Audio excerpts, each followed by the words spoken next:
Okay. Um, this is my long-awaited PowerPoint on my theories and predictions about the Atlas trilogy. It's mostly literally it's two things. I'm gonna talk about two things. Um, this obviously is gonna contain spoilers. Sorry, guys. Um, yeah, this is gonna be really embarrassing. I promise I'm not trying to hurt anyone's feelings, but this is how I'm feeling, you know? Um, so first up. This is my prediction for the rest of this series. Um, I was gonna actually write about two people I think are gonna die, but I only wrote about one. I'll probably just verbalize what the second one is. I'll just do it now. I think the Callum's gonna die, but only because I feel like he's like villainy right now, and then he's gonna like be like, I have one good deed, and he's gonna like, I don't know, sacrifice himself. I don't know. Someone's gonna die. Someone has to die, right? Maybe Tristan will die. That'd be wild. Just kidding. I don't want Tristan to die. Anyways. So, okay. Let's talk about Gideon. Please don't block me. Please. Okay. So, this is why Gideon definitely contributed to Libby's kidnapping. Um, Gideon has said multiple times that he'd do anything for Nika, like he's gonna do anything to find him, blah blah blah blah blah. Um, so what did he have to do to find him at the Alexandrian Society? He had to do a little tasky task for his mommy, the mermaid. Now this is where my theory gets a little iffy because it's like this conversation happened after the whole Libby situation. I can say spoilers. This conversation happened after Nika was like, "Hey, bro, my soulmate just disappeared. Help me get her." But anyways, I'm continuing because I have reasons why he's lying. So he had to do a little task for his mommy, and what the task was to break someone out of their conscious mind. So we know that Dalton made the animation. I mean, like he had to have made the animation. I don't know if it's actually confirmed in the book, but he did. Uh, And we also know that Dalton has weird mind things going on where he like isn't accessing parts of his brain. He's like trapped in there somewhere. And I don't fully understand the science of it. And I don't fully understand the science of breaking someone out of their conscious mind. But to me, in my dumb dumb English major brain, that sounds like you're breaking them out of their conscious mind, which means that like something else can take their place in the conscious mind, which means that kind of like a mind control type situation, you know? You're pushing their conscious mind somewhere else. Therefore, what's her name? Elise? It's not Elise. It's something like fun. The mermaid. She obviously was asking Gideon to break into Dalton's brain palace. Um, yeah. But then later on in the conversation, Gideon's like, I'm obviously not gonna do it. Psh. Well, he definitely did, right? Like he definitely did. So here's what happens. Oh, I forgot I had this slide. The prince. Very clearly, Gideon is head over heels in love with my boyfriend Nico, because everyone is, because Nico's sexy. And Nico had previously called Gideon Idiot Prince, which I would like to remind the courts is a callback to what Livy likes to call Nico. So he like internalized that. He's like, oh, my gorgeous, gorgeous girl rival Livy called me Prince. And so it just like slips out his mouth now because he thinks about it so much, which means he's in love with Libby. Anyways, let's keep going. But so the person who broke into Dalton allegedly Dalton's mind went by the name the Prince. Hello, we're making connections. Um, so Gideon breaks into Dalton's mind. He doesn't know who Dalton is. At this point, like, he has not, like, been to the society. Like, he doesn't know who's there. He doesn't know who Dalton is. He just knows, like, his mom was like, hey, Elif. Her name was literally Elif. I think that's how you say it. I don't know. So Dalton has fun little mind controlled now. And he basically gets Dalton to make the animation. Um, maybe Gideon wasn't even the one that was like, Dalton, you gotta make the animation. Maybe he just broke in and like made him susceptible to like mind things. So obviously when Gideon sees Nika for the first time and like Nika's like, how the fuck did you know I was? It just like logically does not make sense that his mom would be like, yeah, let me tell you where your buddy Nico is. You can just owe me this favor. No, she might be a bitch, but she's smart. Like, she obviously knows that, like,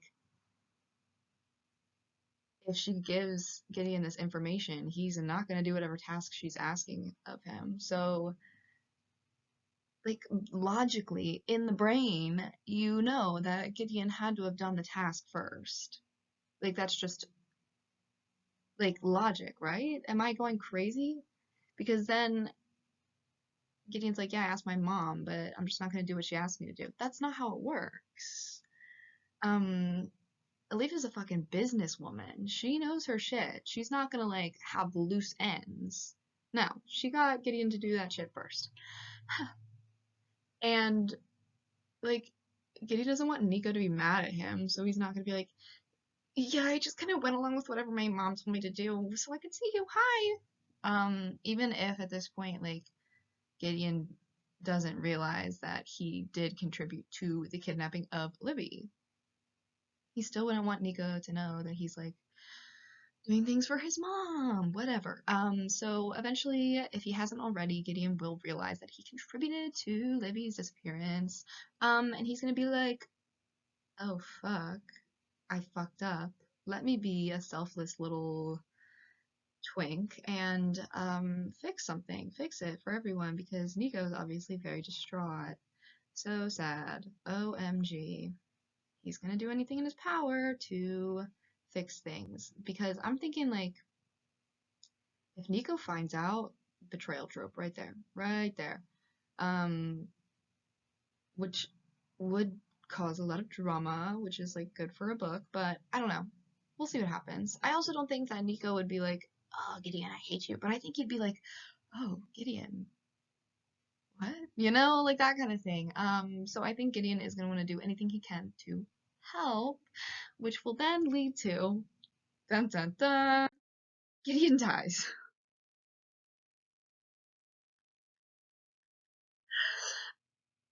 Yeah, he's definitely gonna like sacrifice himself in some way to save Libby and indirectly Nico. You know, get, he barely exists in the first place. I'm gonna be real with you guys. He barely exists in the first place. He's kind of hanging on by a thread. He doesn't like he's very barely like corporeal. Like he's not really. I don't understand what he is exactly. No one does, and it's like, God damn, are you gonna like drink this weird potion for the rest of your life? How long is the rest of your life? No one knows. Gideon's gonna die. I'm sorry. I'm sorry to say it, but I have to. I have to warn the masses. Gideon is going to die.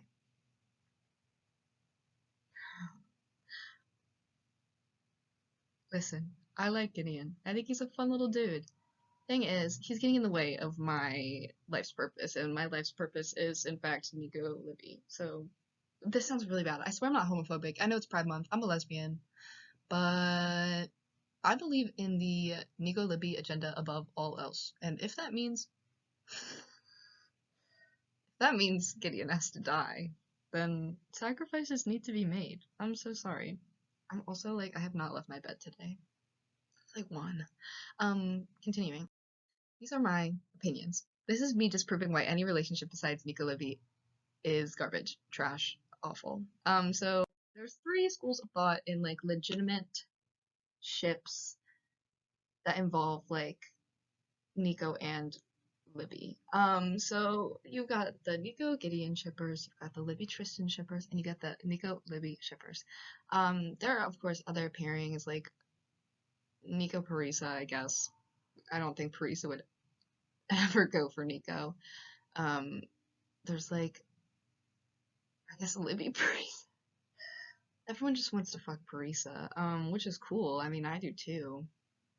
But, you know, some things are more logical than others, and I think that these are the most logical and popular pairings involving the two.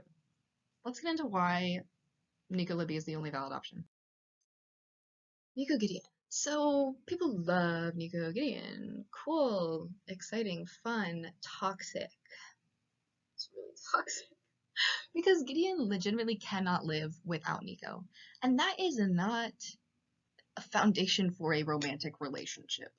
One person should not have to depend on their partner to keep them in existence.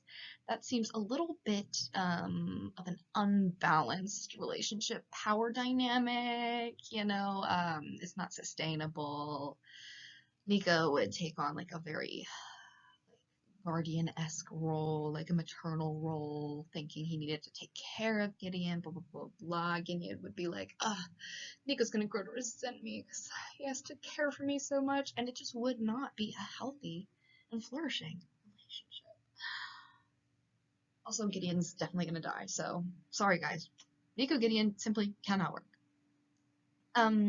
Let's talk about Libby Tristan. Now, I love this relationship in theory. Thing is, it would be a disaster. Think about these two characters. Think about who they are at a fundamental level. They are both so high strung. There is absolutely no way that they would speak to each other or get anything done ever. Libby would get super like insecure in the relationship, and Tristan would have nothing to say to her because he has never made a decision nor communicated effectively ever in his life. And yeah, they would hate each other like very rapidly. I think it's a fun idea. I operate under the impression that as long as someone wants to be with Libby and no one rejects Libby, that's my thing. Libby can reject anyone she wants, but no one is allowed to reject Libby. So I think that's why I have so much contempt for Nico Gideon, because I'm like, but Libby is right there. Why aren't you obsessed with her like everyone else is? Ezra is, clearly. I mean, I don't. Ezra is a whole story, but Tristan is. God, Tristan. Little simp boy, whatever. But Nico, he's like on the fence, and I'm like, explain to me what's happening right now. Yeah. So that's why neither of these pairings would work. There's nothing more important than Nico Libby. There's literally nothing more important in life, in the world, probably. Like, fuck illness. I only care about Nico Libby. God. I'm so nervous. Okay, but also, like, can we talk about, I'm so sorry, I'm, like, actually dying on the inside. Can we talk about all the time? Okay, so, I've read the Atlas 6 quite a few times at this point, and I've looked specifically for quotes in reference to Nico Libby. Let me tell you, every single one of them is basically from Nico's perspectives. Obsessed much? I think so. And also all those times where I've seen the tweet go around a few times where it's like, oh, let him finish his sentence, let him finish his sentence. Because he definitely was thinking about Libby when he's like, that literally has no context. You don't know what I'm talking about. Where he's like, if anyone I'd want to hook up with, but like doesn't finish his sentence. And he's like, oh, I was thinking about, and like doesn't finish his sentence. Like, finish it, please. Please. I need to hear the name Elizabeth Rhodes out of your mouth. Please. Anyways, this was a 15-minute long PowerPoint. I hope you enjoyed and also are on my side.